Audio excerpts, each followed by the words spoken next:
Daf Yomi, tractate by Metzia, page 90b, part 2. With the words Boy Rami Barhama, Hoshid La Kot Bifia, Mahu, etc. Rami Barhama raises a dilemma. If one placed a thorn in the mouth of a threshing animal, ouch, what is the halacha? The Gemara is puzzled by this question. If he placed the thorn in his mouth, he is certainly considered. This is proper muzzling. Rather, the dilemma should be formulated as follows: is a thorn settled in the mouth, and one did not remove it? What is the halacha? It's painful to animals. Ooh.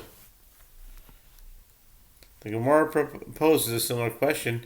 If one made a lion crouch over from the outside, how do you make a lion crouch? That doesn't seem... Wow. From the outside, or to frighten the animal, or to stop... Oh, maybe he did his own lion crouch. What made a lion crouch? To frighten the animal and to stop it from eating. The Gemara responds as it did before.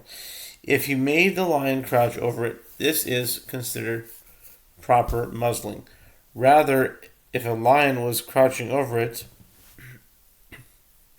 and he did not get rid of it, was the halacha? Similarly, if he placed its young on the outside so that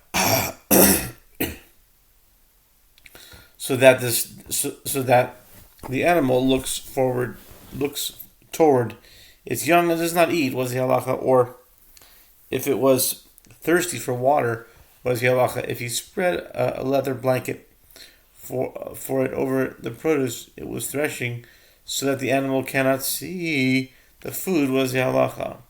The Gemara comments resolve at least one of the aforementioned dilemmas, as is taught in Bright to the owner of a cow who lent his animal to thresh a field in another, is permitted to starve his cow so that it will eat plenty of the crop it is threshing, and a homeowner is permitted to untie a bundle of straw before an animal so that it will not eat plenty of the produce it is threshing.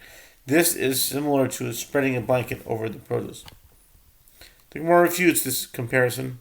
No proof can be brought from here because there it is different, as it at least gets to eat the produce. If you wish, say instead that the Braita should be explained as follows: a homeowner is permitted to untie a bundle of straw before an animal at the outset before the threshing begins, so that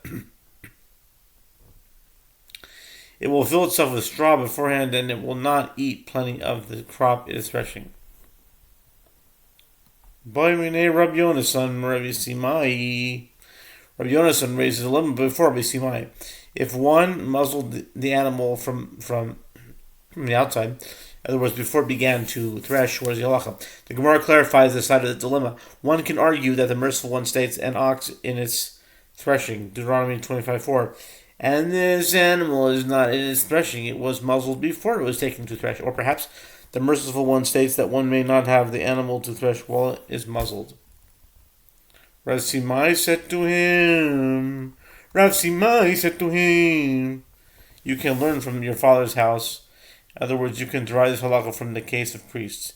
Being a priest yourself, as the Torah states, drink no wine or strong drink, nor your sons with you when you come into the tent of meeting. Leviticus 10:9.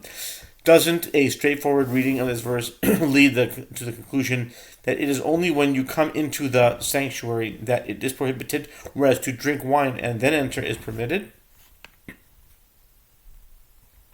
This interpretation is not tenable. As with regard to the same matter, the merciful one writes that you should make the difference between the sacred and the non-sacred, Leviticus 10:10, which indicates that the priest must be capable of making these distinctions when he enters the temple. Rather, just as there, with regard to the prohibition against drinking wine in the sanctuary, the Torah means that at the time of the entry there must be no drunkenness, whether the wine was drunk inside or outside the sanctuary. Here too, it means that at the time of threshing there must be no muzzling. Tanu Rabbanan, the sages taught.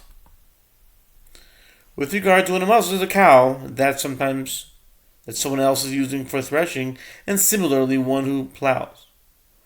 With animals of diverse kinds together, for example, with an ox and a donkey on the same plow, he is exempt, as only one who threshes a muzzled animal and one who leads diverse kinds of animals together are flogged. It was stated that the Amoraim disagreed about the following case. If one muzzled an animal with his voice by berating it whenever it tried to eat, and similarly, if he led diverse kinds of animals together by means of his voice without proper performing any action, what is the halacha? Rabbi Yochanan says he is liable. Reish Lakish says he is exempt. The Gemara explains the reason behind their opinions. Rabbi Yochanan says he is liable as he maintains that the twisting of one's mouth to speak is considered an action, albeit a slight one, whereas Reish Lakish says he is exempt because a mere voice is not considered an action. Eisvei Rabbi Yochanan Reish Lakish. Rabbi Yochanan raised an objection to the opinion of Reish Lakish.